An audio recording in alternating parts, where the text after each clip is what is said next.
জনগণ ভোট দিতে পারেনি। জনগণের ক্ষমতা শেখ হাসিনা কেড়ে নিয়েছিলেন আইন শৃঙ্খলা বাহিনীকে দিয়ে। তিনি মনে করতেন যে এই জনগণই তার শত্রুপক্ষ।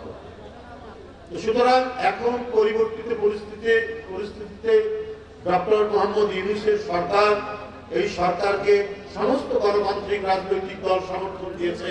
আমরা প্রত্যাশা করি এই সরকার জনগণের ক্ষমতা আগে জনগণকে ফিরিয়ে দিবে জাতীয় সংসদের নির্বাচনের মধ্যে। জাতীয় সংসদ নির্বাচনের মধ্যে রাজনৈতিক দল নির্বাচন করবে, এলাকায় এলাকায় সংসদ সদস্য প্রার্থী দিবে এবং যাদেরকে খুশি জনগণ তাদেরকে ভোট দিয়ে যে দল বেশি সিট পাবে, আসন পাবে, তারা সরকার গঠন করবে।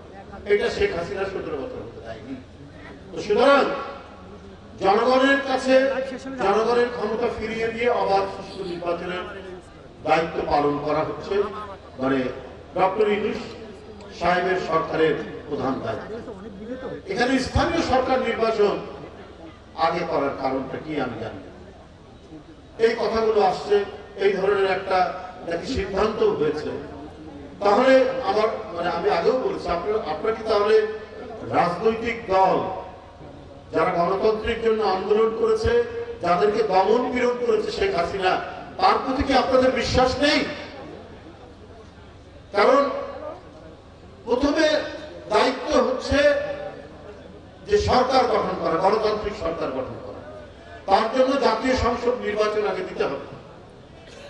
তারাই পরবর্তী পর্যায়ে সকল নির্বাচন করবেন। এটা তো পরীক্ষাও করতে হবে যে রাজনৈতিক সরকারের অধীনে অবাধ সুষ্ঠু নির্বাচন হতে পারে। এটা দেখার জন্যও তো আগে সরকার গঠন করতে হবে, জাতীয় সংসদ নির্বাচন করতে হবে। আগে স্থানীয় সরকার নির্বাচন দিলে তার মানে কি তারা বিশ্বাস করছেন না যে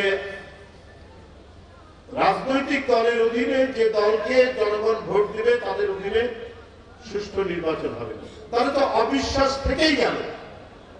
যে অবিশ্বাস শেখ হাসিনা সৃষ্টি করেছিলেন, যে অবিশ্বাসের বিরুদ্ধে এত লড়াই, এত সংগ্রাম, শেখ হাসিনা এত গুম করেছে, এত খুন করেছে, এত ক্রস ফায়ার দিয়েছে, এত লক্ষ লক্ষ মামলা দিয়েছে, শুধুমাত্র একটা অবাধ সুষ্ঠু নির্বাচন, আমার ভোট আমি দেব, যাকে খুশি তাকে দেব, সেই যে পদ্ধতি, সেই যে জনগণের বিশ্বাস, সেই বিশ্বাসের জন্য তারা লড়াই করেছে।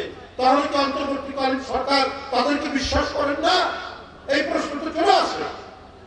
তো সুতরাং এই সরকারের উচিত সর্বাগ্রে জাতীয় সংসদ নির্বাচন দিয়ে গণতন্ত্রের যে যাত্রা, গণতন্ত্র এবং সংস্কার দুটোই কিন্তু চলমান প্রক্রিয়া। জনগণের যে দাবি যে অবাধ সুষ্ঠু নির্বাচনের জন্য আরো এই কাজ করা দরকার, আমাদের প্রশাসন পরিচালনা করার জন্য আরো এই সমস্ত সংস্কার করা দরকার, আমাদের পুলিশ সংস্কার করার জন্য আমাদের এই দায়িত্ব পালন করা দরকার। এটা তো জনগণের কাছ থেকেই বারবার এই দাবিগুলো আসবে, সেটা পার্লামেন্টে আলোচনা হবে, রাজনৈতিক দলগুলো সেটাকে তুলে ধরবেন, এইভাবেই সংস্কার হতে থাকবে। যুগ যুগ ধরে বিভিন্ন দেশে যেখানে গণতন্ত্র অত্যন্ত শক্তিশালী, সেই শক্তিশালী এইভাবেই সংস্কার হয়েছে। তো সেই পথ অবলম্বন না করে অন্য পথ দিয়ে গেলে পরে আবার ঘুরে ফিরে দেখবেন যে ফ্যাসিবাদ মাথা তুলে দাঁড়ানোর চেষ্টা করবে, মাথা চাড়া দেবে এবং নানা কথাবার্তা সেখানে হবে। আজকে ব্যাংক লুট করেছেন $16 বিলিয়ন। তাহলে কি তাদেরই প্রত্যাবর্তন চান আপনারা? 28 লক্ষ কোটি টাকা যদি আমি $16 বিলিয়ন কে কনভার্ট করি, প্রায় 28-27 লক্ষ কোটি টাকা বাংলাদেশ থেকে পাচার হয়ে গেছে।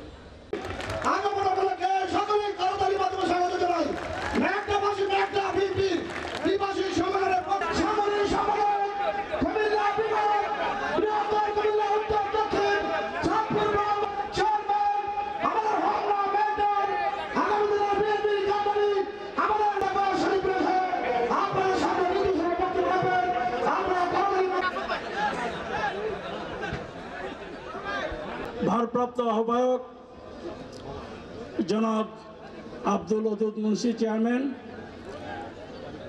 সফল করার জন্য